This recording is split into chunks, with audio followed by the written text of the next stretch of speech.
You're listening to the Archaeology Podcast Network.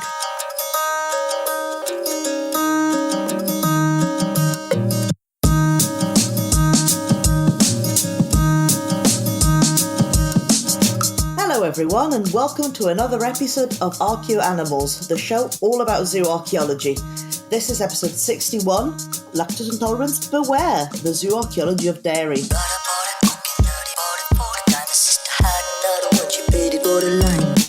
And with you, it's me, Simona Falanga, and me, Alex Fitzpatrick. Oh, so a bit of a different one this time, because of course, it is still related to animal exploitation, but not as much of a bony subject. Not really. We will talk about bones because, obviously, but it's a bit more of like, it's from animals, so you wouldn't say it's animal adjacent, but I guess it's like, I don't know how to describe this one.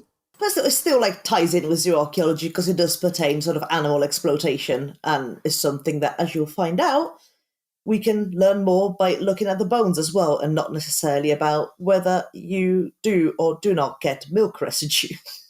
Extremely. What an exciting topic. Although, I guess with this, it's less traditional zooarchaeology and more kind of the last couple decades of innovations in how we do zooarchaeology. So you'll see it's very archaeological science heavy, which is great for me, someone with a master's degree in archaeological science who cannot remember a single thing I learned in that year of my master's degree. But I guess we'll rewind it a notch or two. What do we mean by dairy, actually? Of course, when we mention dairy, milk is sort of the main sort of obvious product that comes to mind, but of course it includes a variety of other sort of milk-based products. First and foremost, I guess, will be cheese, which is made by coagulating milk, usually through the aid of sort of an acidic substance. So citric acid is used in modern cheese making a lot, but citrus juice also helps, lemon in particular. And this will allow the milk to coagulate and the curds will create, so these chunky bits, if you will. And by separating those from the whey, aka the liquidy bits, you get your cheese, which will have your fresh cheese as it is, or you can leave it to mature for a little bit. And that's how you get your hard cheese. Yeah, basically. It's also, I think, the most important milk product, but it's not just about the cheese as much as I'd love it to be. We also have, butter, where it's basically just the remaining fat and protein resulting from churning milk or cream. And this also invites me to do my first tangent, which is, Simona, when you were in school, did you have to make butter? No, but I make it at home myself. Okay. I did. I had to make butter. Yeah, okay, so it's not just, because I had this conversation the other day because I wanted to know if this was a UK thing as well, because in America, I think it's very common for kids to have to make butter in class. Yeah, we had to make what some people call drop scones, but they're basically like these kind of like soda-based, very hard biscuits, was what Americans would call them, and we would have to make these soda scones, and then we'd have to churn the butter. There's a place in Northern Ireland called the Ulster Folk and Transport Museum, and it's like an open-air museum, and a lot of their main displays in the wee houses are where people make these like soda scones, and there's always people churning butter, so definitely something I very close to my childhood. Yeah, no, we've never done anything like that, because I guess that would be, what would the subject be called? Like home ed? Well, for us, it was a science experiment thing where they just gave us jars with cream in it, and then we just had to shake it really, really hard for like 10 minutes, and then it would be butter. That sounds painstaking. A lot of children were left behind in the U.S. educational system, myself included. So, yeah. Anyway, it's not just about butter either, because there's also yogurt, or what people in this country call yogurt, which is wild and weird, but whatever. We'll skip over that because I could go an hour on that. Yeah, I guess we're broadly defined as products made from fermenting milk. Of course, in the particular case of yogurt, is through thermophilic bacteria. It's and yogurt. ferment it that way. It's yogurt. Thermophilic meaning it likes heat. Just in case people don't. I've never heard of thermophilic before, but I could work it out. I want that on the t-shirt. I am absolutely thermophilic. But yeah, but that's not just yogurt, because there's a variety of other sort of fermented milk-based products and drinks. Kefir comes to mind as well. And of course you have cream, just the fat layer skimmed off the top of the milk. Don't know if you get a lot of the sort of organic whole milk, especially like I guess in Britain, sort of from like if you get them from a milkman, they will be like a thick, good inch of cream at the top that you kind of have to sort of pry out with a spoon before you can actually use the milk. And fun fact, I'm violently lactose intolerant, so I might die during this conversation. Something that I kind of knew. Basically, a lot of, East Asian populations are lactose intolerant. And I found this out the hard way when I decided to eat, I believe, all the cheese from a very fancy cheese and wine place the day before I moved to the UK, and was so violently ill I was almost taken to the hospital. Cheese, never again. Just kidding. I love cheese. It sounds like it was worth it, though. Oh, it was absolutely worth it. I was happy to miss going to the UK for some really good cheese. It must have been. I mean, could you imagine that as an excuse, like phoning up the airport? Yeah, I had too much cheese. I'm really sorry. And the airline's like, yeah, I understand it. We'll just move your flight. It's understandable. Yeah, but it was pretty incredible. It's one of those things where you're kind of just like, yeah, I don't feel great when I eat cheese. And I never really liked milk. And then, oh boy, no, actually, my body violently rejects cheese and all other dairy products. But whatever, it's fine. And to be fair, it's actually very important to talk about that because it ties into kind of how we understand dairying and milk consumption over time. So, like, basically everything we've ever talked about on this podcast when it comes to origin stories, we're not really sure still. It's a big question. There's a lot of research that has to be done to kind of understand it. So just the act of consuming milk from another species is considered to be an adaptation that's really unique to our species of Homo sapiens, and it's actually seen as a major event in the evolution of human diets. And it makes sense to kind of adapt to consuming milk from other species because animal milk is quite rich in proteins and nutrients, and it's very useful when resources might be scarce. So the actual origins of, dairying and milk consumption in general is kind of a mystery, although there's lots of research being done to investigate this. So, like what we've seen with domestication, which we've discussed in, I don't know, like a dozen episodes at this point. It's a lot to More than one. Definitely more than one. It may have occurred at different times in different areas. It may have kind of come and gone with time, but more or less it probably came around the Neolithic and the rise of agriculture and domestication, which, makes sense. And now if you've got your bingo cards at hand, we have we have a double one. We have Neolithic, or likely occurred in different locations across different time periods. We could probably just make a bingo card based on the domestication episode framework, because we basically do the same episode over and over again. Yeah, it's just something occurred across, I guess, different time periods and likely across different geographical areas, but broadly in the Neolithic and the Near East, among other regions. So yeah, I mean, yeah, like Simona said, earliest origins may be in the Near East, Western Asia, following early domestication about 10,500 years ago, give or take. But in other places, we see different stories, but still not necessarily that far away from that time period. So in East Africa, for example, milk consumption may have occurred as early as when herding became a really common practice among pastoralists around 6000 BC. And in Britain, I believe the earliest date for processing milk fats is around 4000 BC. Of course, there's also some debate as to how much dairy was actually contributing to the average Neolithic diet as well. It could have been very low amounts. It could have been a lot. We're still not entirely sure. But this leads to the secondary products revolution, which I can't remember if we talked about. I feel like we probably did.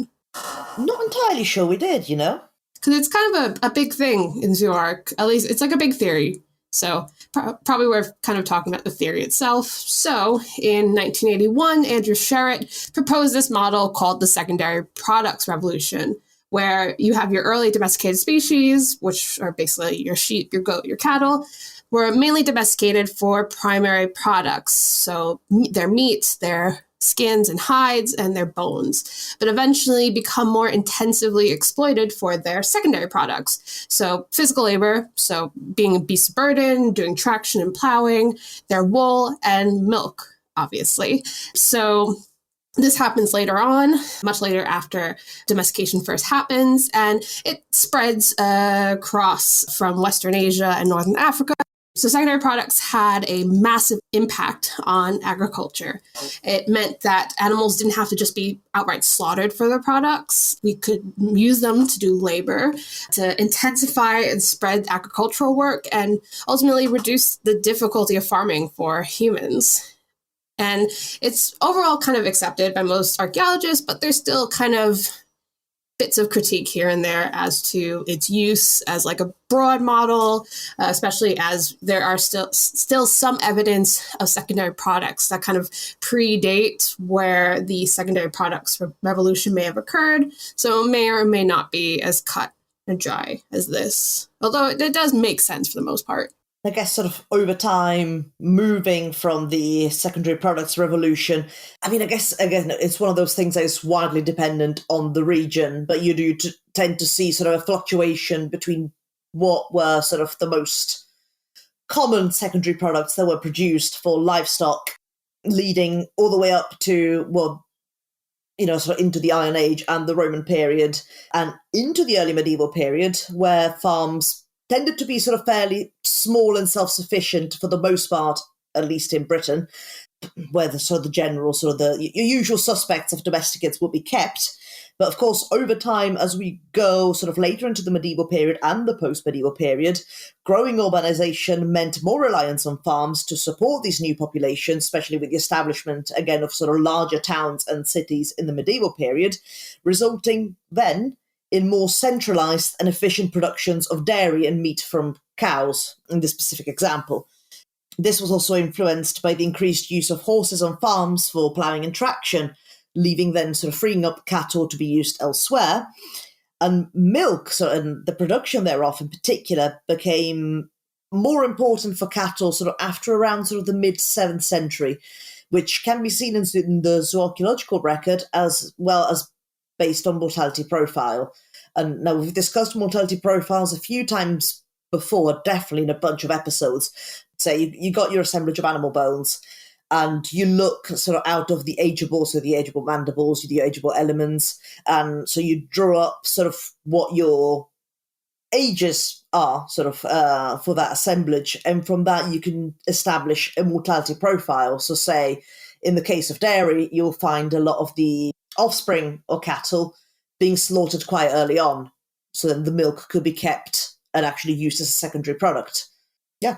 So yeah, by the mid-11th century, the dairy industry had grown a lot, although beef production had also eventually kind of increased in importance as well. So by the time you get to like the mid to late medieval period, you have a very mixed product focus. So you have both dairy and beef being produced at pretty high frequencies.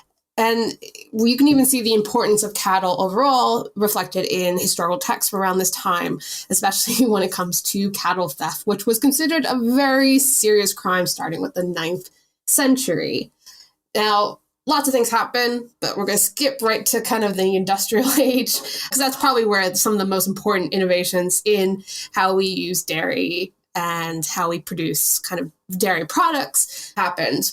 So dairy, amongst other livestock products, became massively important as Western European exports to Britain as it became more industrialized. Britain was actually referred to as a bottomless pit that can never be filled by Dutch cattle authorities. Now, it provided this in the Dutch, but I'm not going to embarrass myself as someone whose Dutch is extremely poor. So I'm just going to leave you at that, which is a wild thing to say and have in historical texts.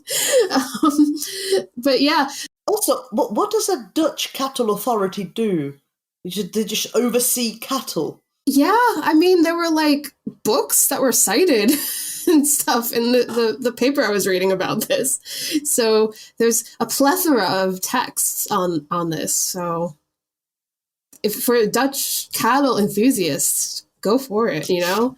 But I mean, it being referred to as a bottomless pit was actually quite accurate. So exports of cheese from just the Netherlands to Britain increased by 130% in the 1800s, with cattle and sheep exports being increased by over 3,000% around that time.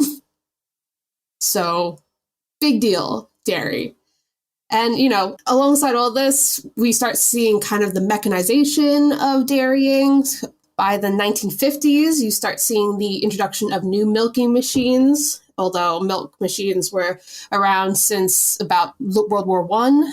But now we're seeing them even more mechanized, especially with milk tanks, all these kind of technological advances happening to further centralize and further make production very efficient. And from the 1950s onward, dairy becomes part of the national character of America and advertised heavily to the masses, which was highly problematic given what it was being implicitly associated with, like purity and all those other extremely problematic things to talk about in the 1950s, and something I think we've actually talked about when we talked about Antarctica. Yes, I was going to say, like, it would be like not about our episode about sort of the American continent, no, Antarctica. But it was a part of the American push towards dairy being a big thing. So obviously that was bad. But in the late 90s and early 2000s, it gave us the Got Milk campaign. So who can say if it was bad overall? Which I think in that episode I described to you both because it is an extremely American thing. I mean, if you ever wanted to see Mario with like a milk mustache, look up the Got Milk campaign if you're not from the United States. It's my entire childhood. I think I've seen a few of them, but like in magazines I used to learn English from. So like there was these like Learn English magazines. I think they were printed specifically for like non-English speakers to learn, well, either like British or American English, I guess, depending on the ones you bought.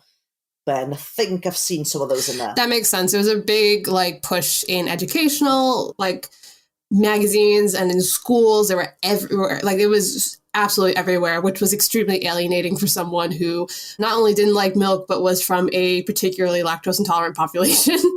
So that was fun. But it is kind of a cool campaign. So I think while we take a break, everyone else can go look up the campaign. It's fun. If you're not from America, it's very interesting and an interesting insight into the American psyche. Shop Plato's Closet tax-free August 2nd through 4th for back-to-school styles. We sell the trendy, gently used styles you need to make a difference in the world and in your wallet for back-to-school shopping. Save up to 70% off regular retail prices by choosing recycled styles. Save even more when you shop tax-free this weekend. Make a change that others can respect and repeat. Shop Plato's Closet in North Charleston and West Ashley this year for your back-to-school looks. Plato's Closet, located in West Ashley on Sam Rittenberg Boulevard and North Charleston on Rivers Avenue. Back to school savings are officially in session at Tanger Outlets. Shop tax-free August 2nd through 6th and save up to 70% off the latest school styles. The best of apparel, footwear, accessories, and more. Save at Nike Factory Store, American Eagle, Gap Outlet, Crocs, Under Armour, Banana Republic Factory, and hundreds more. There's always something happening. Discover the latest fun and events all season long. Tanger Outlets, your savings destination. Shop Plato's Closet tax-free August 2nd through 4th for back-to-school styles. We sell the trendy, gently used styles you need to make a difference in the world and in your wallet for back-to-school shopping. Save up to 70% off regular retail prices by choosing recycled styles. Save even more when you shop tax-free this weekend. Make a change that others can respect and repeat. Shop Plato's Closet in North Charleston and West Ashley this year for your back-to-school looks. Plato's Closet, located in West Ashley on Sam Rittenberg Boulevard and North Charleston on Rivers Avenue. And we are back with Archaeoanimals, episode 61. We are talking about the zooarchaeology of dairy.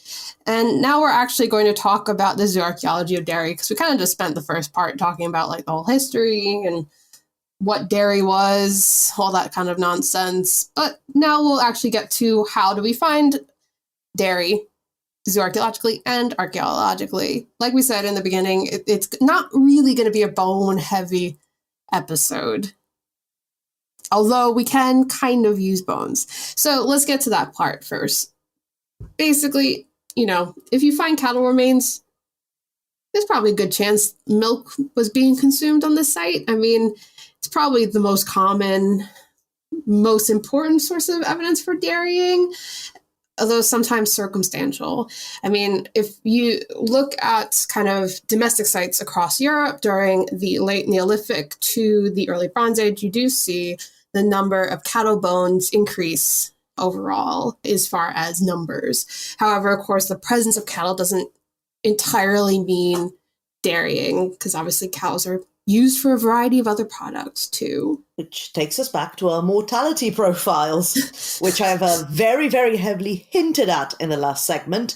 Though, of course, yes, if you draw a mortality profile through identifying the age at death of your assemblage, you might be able to get a better idea of what sort of primary and secondary products were being produced on that site.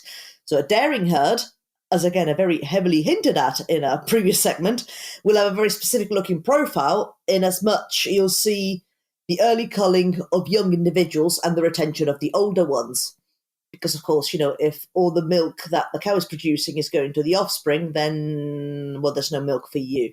Yeah, and this kind of mortality profile isn't just for cattle. It goes for basically any of the kind of animals that produce milk that humans utilize. I guess in a way you could look also to an extent at sexing, if you can do sexing in your assemblage, because it can be tricky with the small fragments you get sometimes, because of course you'll see sort of a fairly substantial population of females with only sort of the odd male here and there. As opposed, if you're using them for traction, steers, like castrated males, were quite often implemented for traction, so you might see a higher population of steers instead, which, how do I tell the difference between a steer and a bull? It's male, but it's longer. It's a long boy. Tend to be lankier. And believe me, archaeologists love when you write that on your site reports. Long boy. Long boy. LV, long boy. So what? Like a long boy from... No, okay. Sheep and goat remains. Yes, sheep/goat remains. Yes, I was thinking of a joke and then got lost halfway through. So we'll move on to your sheep/goat remains, because as we've again hinted at in a plethora of episodes, it is sometimes quite tricky to tell the difference between sheep and goat. As in, like, most of their appendicular skeleton looks basically identical. So there's some very, very sort of few sort of visual cues, but most of it is down to biometry, which don't go there. No. So we'll go with sheep-goat. Yes. Ovi Capri, the zooarchaeologist's friend. Yeah, the Ovicapra from, like, Ovisarius, just the scientific name for the sheep, and Capra hircus, just the one for goat. So yeah, Ovicaprid. A good old friend. But sheep and goats, much like cattle, also particularly important for people, especially in arid environments, as both species are actually well suited for post-climatic stress recovery, even though sheep have more of a penchant to just die compared to goats. Especially goats will even reproduce much faster following events such as drought. Goats just being overall hardier and just happier even in more like steep terrain and more like sparse vegetation compared to sheep. As an example, East African pastoralists likely used both sheep and goat quite often for milk. As they obviously lived in very arid environments, and that would be kind of the best way forward. And goats in particular are interesting to think about with dairying, because goats may or may not have been one of the earlier species to be domesticated. Again, very much up in the air, whether or not that's true. But it could possibly mean that if there was a lot of early milking going on, they may have been kind of one of the earlier ones.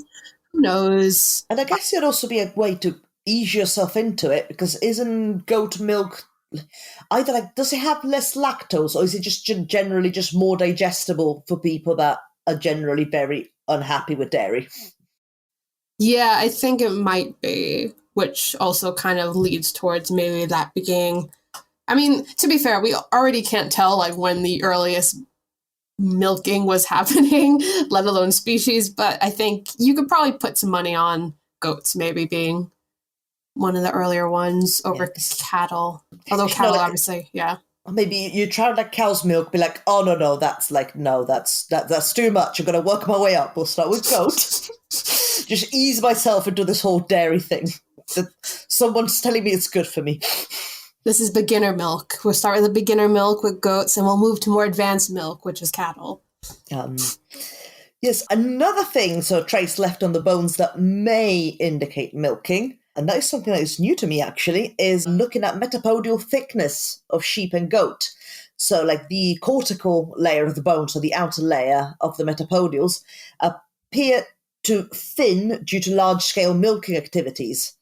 And it also occurs with increased frequencies of older female individuals in assemblages. Yeah, I'm actually not 100% sure on the metapodial thickness. I think it's been used before, but not potentially something that's like a major signifier. I think it's kind of correlated with other evidence to suggest milking with goats and sheep.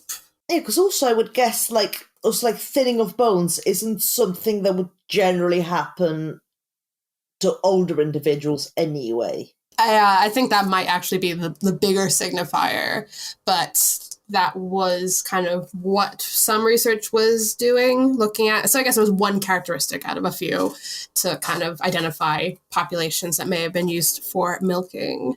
Well, as for everything, if you've got your bingo cards, it's another piece of the puzzle. So by itself, it doesn't necessarily prove your theory, but when you put all the pieces of the puzzle together, you recreated this wonderful picture that is archaeology. This was archaeoanimals. Yeah, I mean, that's kind of the theme of this episode is, you can use all of these things individually as evidence, but it's not really strong evidence for dairying. But if you put some of them together, you get a pretty good case. And of course, what makes it more complicated is that it's not just about cattle or sheep or goats. Depending on where you are, it could be other animals such as yak, donkeys, buffalo. Again, I think we've talked about some of these animals before in previous episodes, but just to be real quick, it's very culturally and environmentally dependent. Many mammals produce milk, and humans are incredibly resourceful species, for better or worse. So, for example, yak were particularly important as their milk is really high in fat, and it's obviously really useful then for the kind of freezing environments that they and their human companions live in. And interestingly, it could also be used to make candles and lamps. And again, I wonder whether yak milk is also more digestible than cow's milk in a way, just because purely non-scientific thought here, but I've seen, especially in recent years, there's been sort of a spike in sale of yak chews for dogs. Oh, which of course are obviously lactose intolerant because, you tolerate lactose as long as you're sort of feeding from your mother, and then they are weaned, and then they don't have dairy anymore. As it happens to every other species but us. Yeah. We've just powered through the struggle, be like, no, I don't care if it makes me ill, I'm going to have it anyway. Yeah, we will actually talk about that more scientifically in a second. Is it really bad that I give Bruno a yak chew? Is that bad? He seems to really like them. I wouldn't have thought so. Yeah, but if he's lactose intolerant. Yeah, but I guess it's better digestible. He used to really like yogurt. Natural yogurt tends to be okay. Oh, okay. Thank you. But again, I think because the fermentation process, I think, does decrease the lactose in the product. Okay. So, and also, the more a cheese is matured, the less lactose it'll have. So, I think Parmesan, especially if you get sort of the turbo, 30-month aged, it'll have considerably less lactose than, say, ricotta. Oh, okay. Right. Gotcha. No worries. So, my dog, Bruno, can have, old cheese, but can't have new cheese. Gotcha. Thank you for putting my mind at rest, Simona. In moderation. Moderation? What's moderation when it comes to cheese? In moderation. Disclaimer, I am not a dog nutritionist. Very important disclaimer. Well, I am a zooarchaeologist, and I can say that when we do talk about dairying, we're not just talking about individual species. People will use multiple species. probably at the same time. So, for example, British Neolithic dental calculus, which we'll talk about in a second, suggests that sheep and goats and cows were all used at the same time for milk. And obviously, that's the same case kind of in the modern day. We have various types of milk, including non-dairy ones. Thank goodness. Do you think they tried to mix it all at the same time, like a turbo glass of milk? Simona, we will talk about that later on in this episode. Don't worry. Also, because like British Neolithic, what is a glass? I don't know. But anyway. But yes, as Alex has hinted at, we can get an idea of dairy consumption also by looking at human remains, and specifically at the evidence or the traces of dairy consumption leaves on the human body.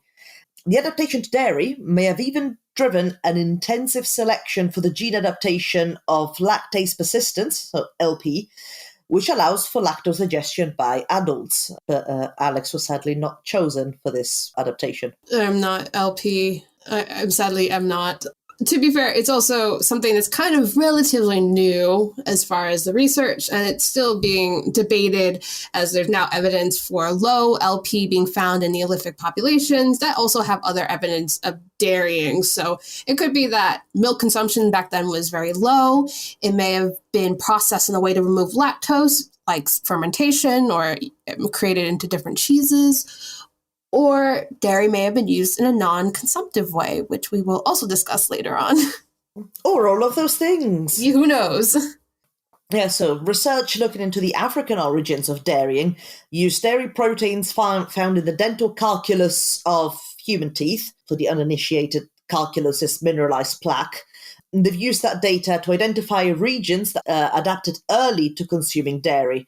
The proteins can even be sort of narrowed down to, I guess, the family. So for cows, it would be bovine, ovis for sheep, and capra for goat. I keep forgetting the word for goat. It's a day.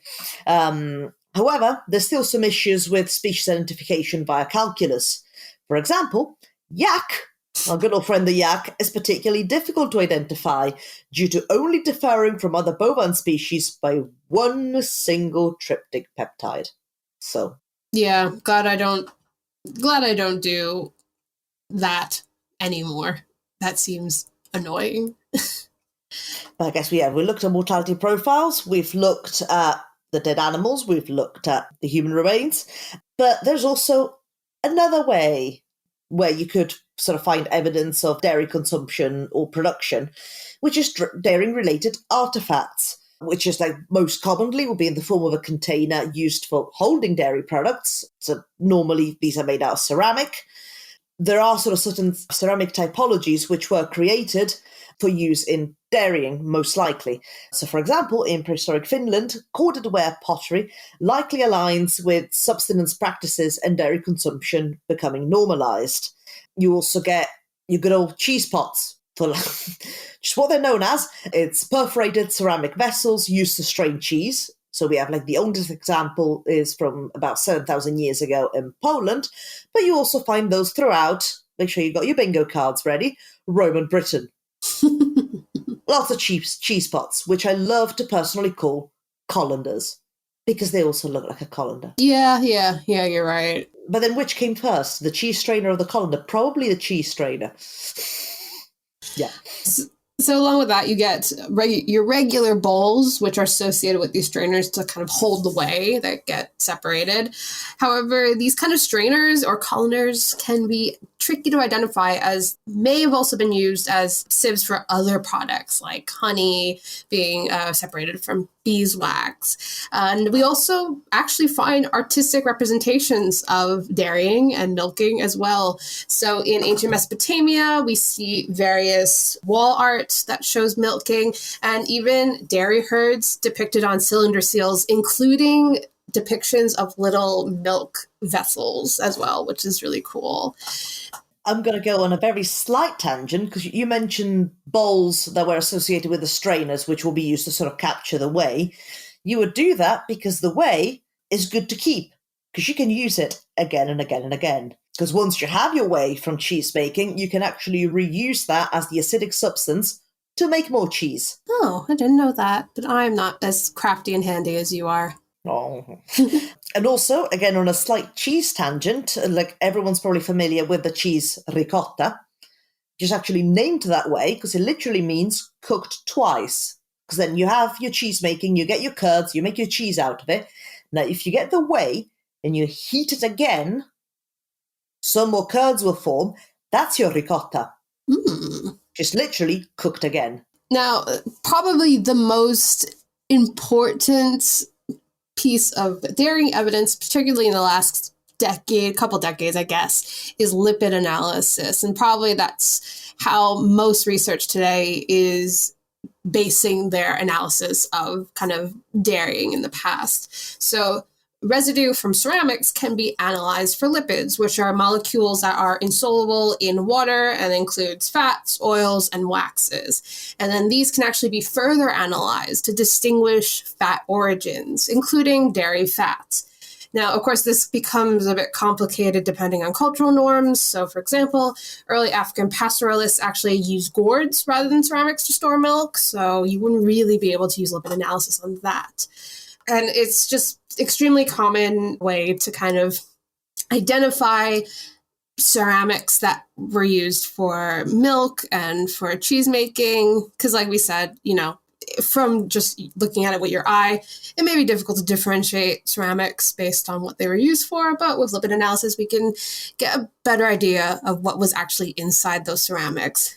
But at the end of the day, and as Simona said, ultimately, the best case scenario for looking at dairy in the past is a kind of a combination of all these different evidences to produce a strong case for having dairy in the site you're looking at.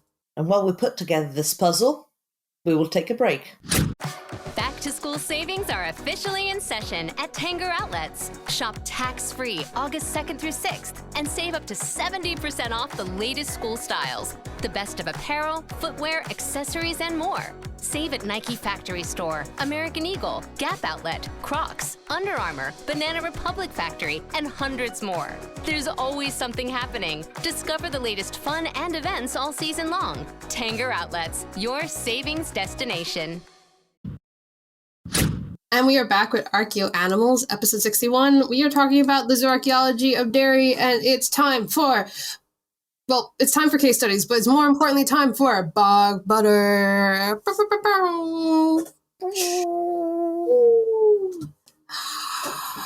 Case study better be real exciting. You hyped it up too much. I mean, it's bog butter. Everyone knows bog butter. Even like my non-archaeologist friends know about bog butter because one, it's so interesting, and two, it's really funny.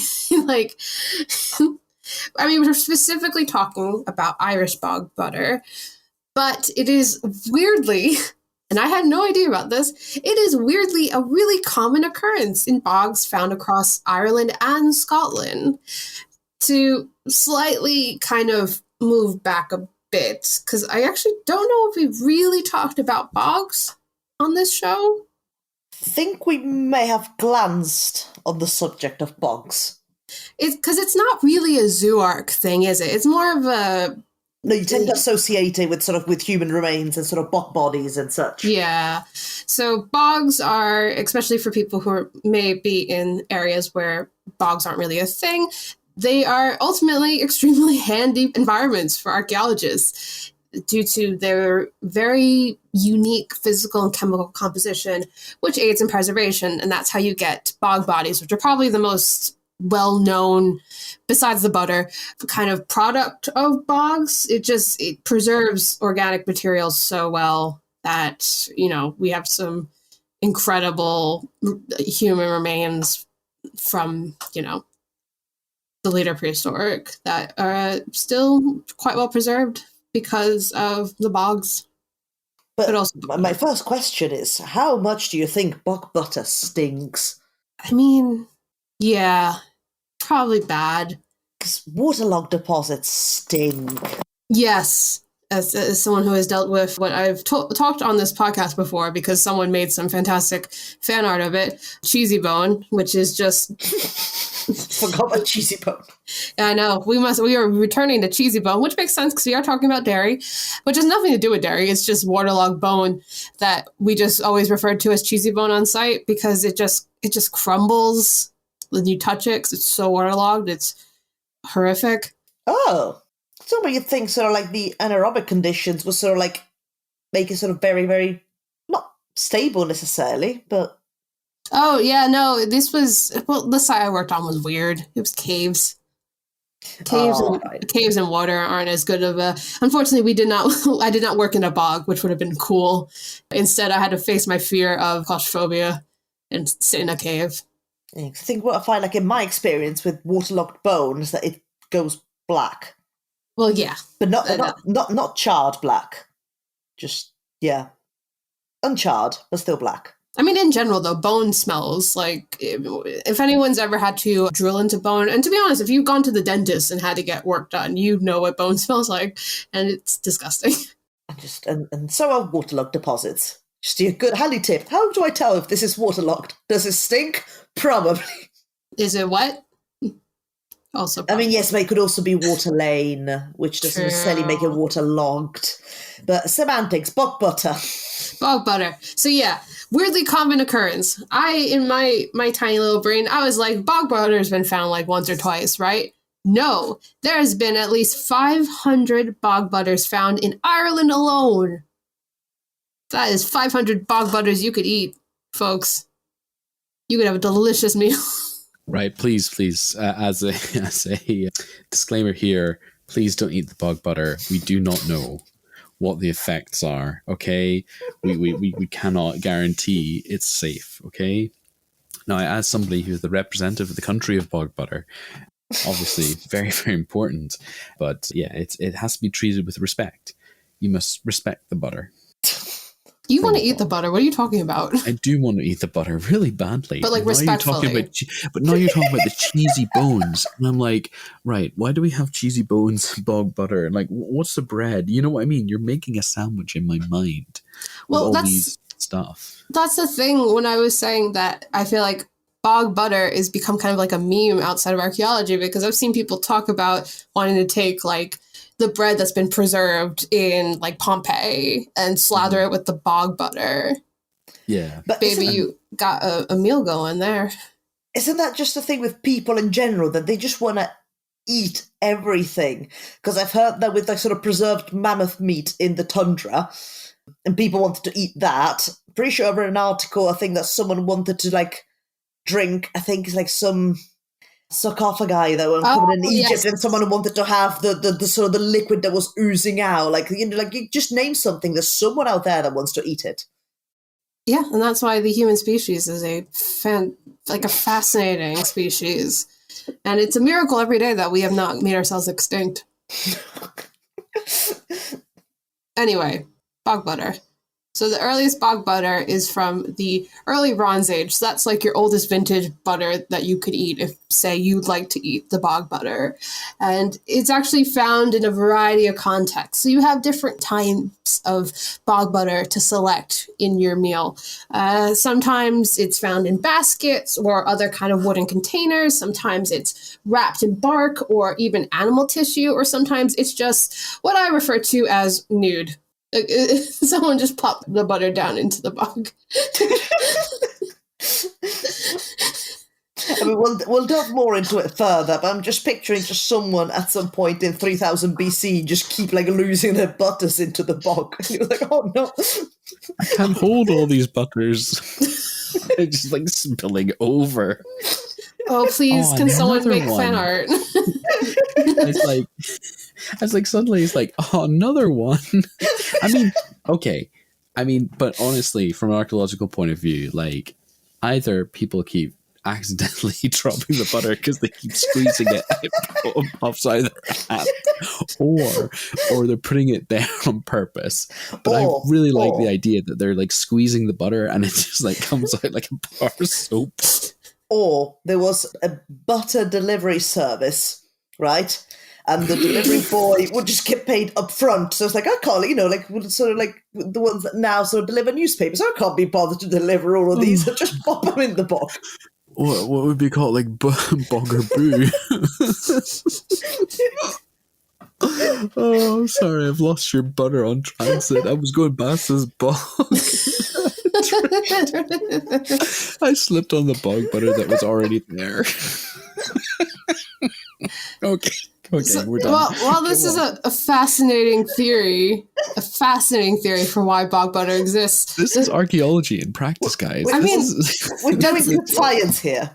I mean, that's the thing, though, is that we actually don't really know why bog butter exists. So, you know what? It's fair game.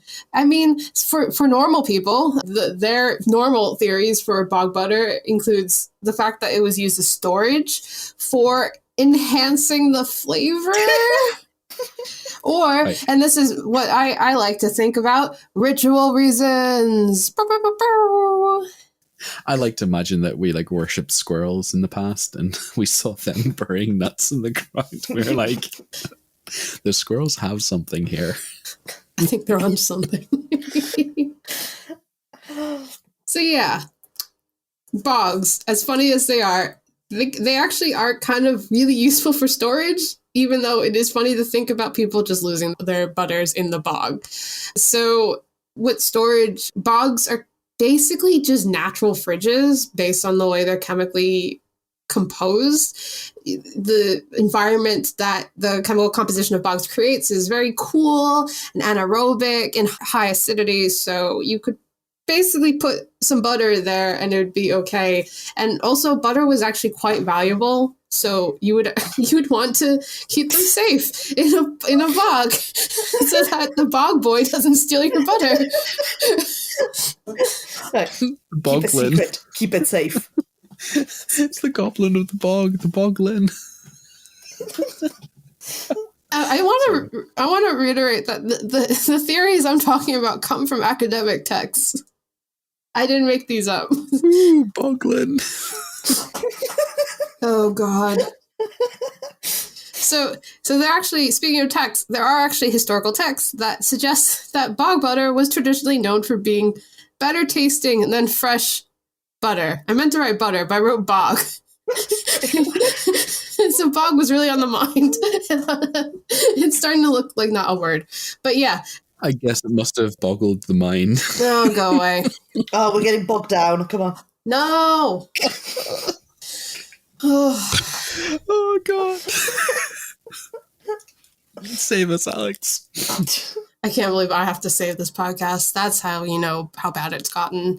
But yeah, there's like actual folklore and text saying that putting butter in a bog makes it taste much better than fresh butter. But anyway, ritual. As much as we like to say, everyone says ritual for everything. It actually kind of makes sense because bogs are traditionally, or at least apparently, ritual hotspots. Like we said, bog bodies exist, which may or may not have been kind of ritual depositions. It's kind of dependent on what you're talking about, as there's lots of places with bogs. And there's also weapon deposition that's found in bogs very commonly. So, you know, bog butters may have been used ritually to ask for protection of livestock and for dairy production. And if Tristan's right, may have also been a kind of appeasement to the squirrel gods. Who knows?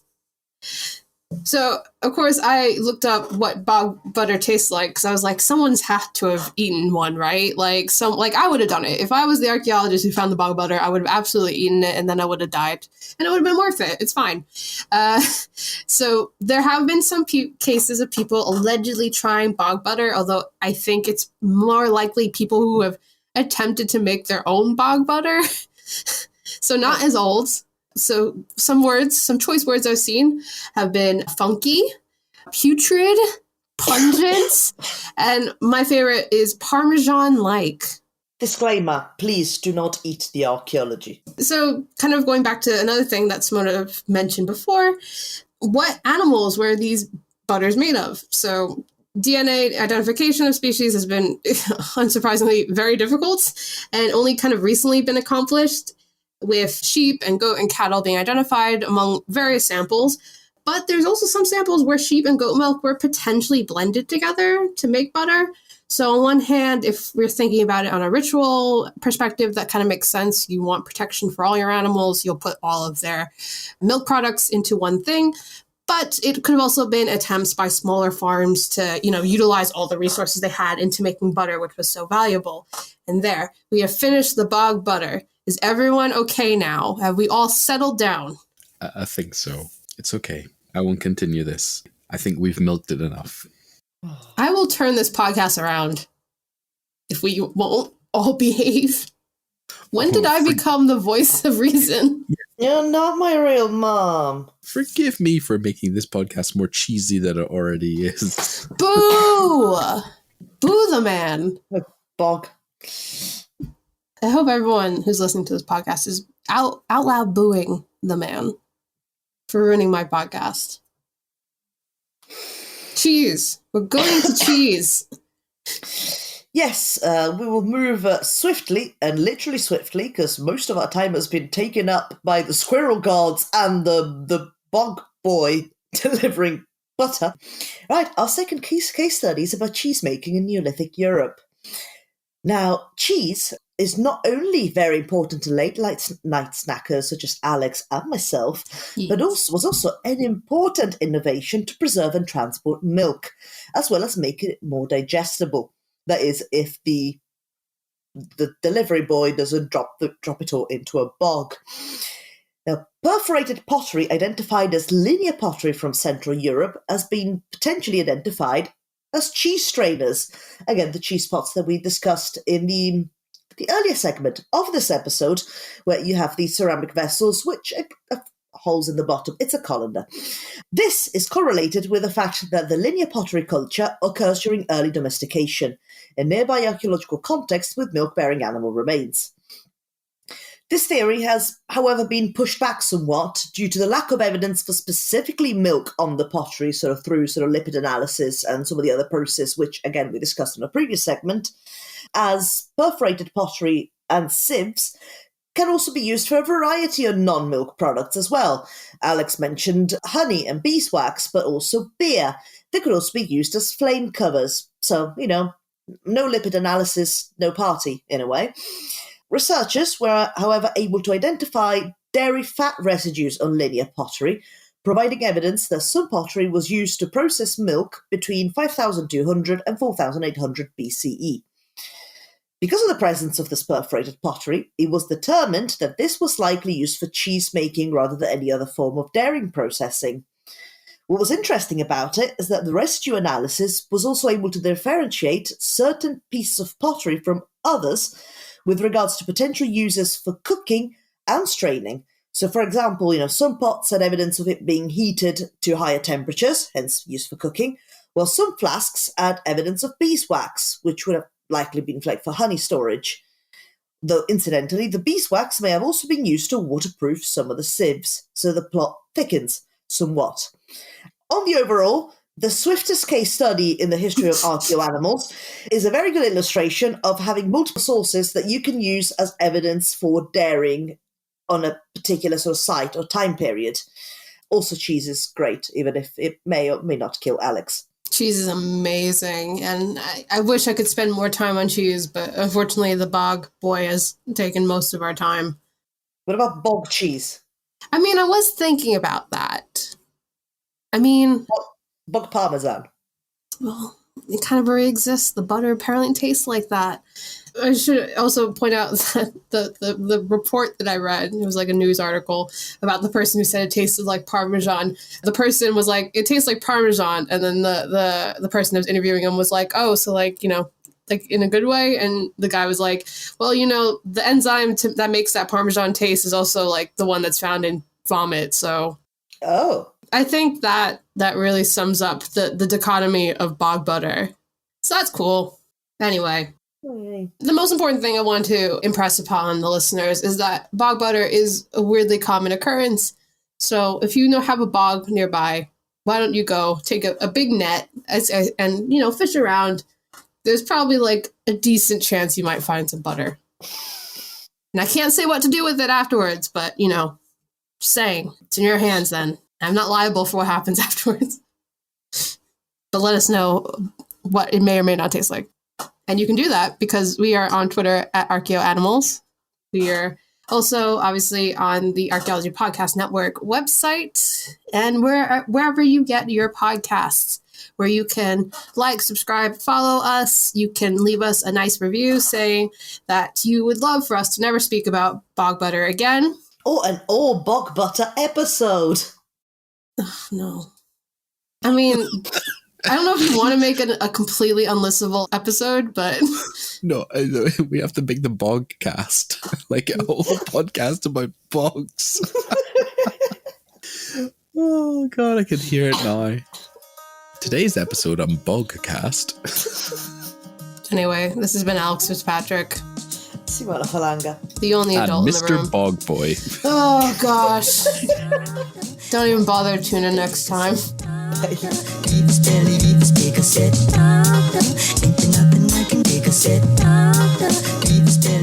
you for listening to Archaeoanimals. Please subscribe and rate the podcast wherever you get your podcast from. You can find us on Twitter at Archaeoanimals. Also, the views expressed on the podcast are those of ourselves, the hosts and guests, and do not necessarily represent those of our institution, employers, and the Archaeology Podcast Network. Thanks for listening.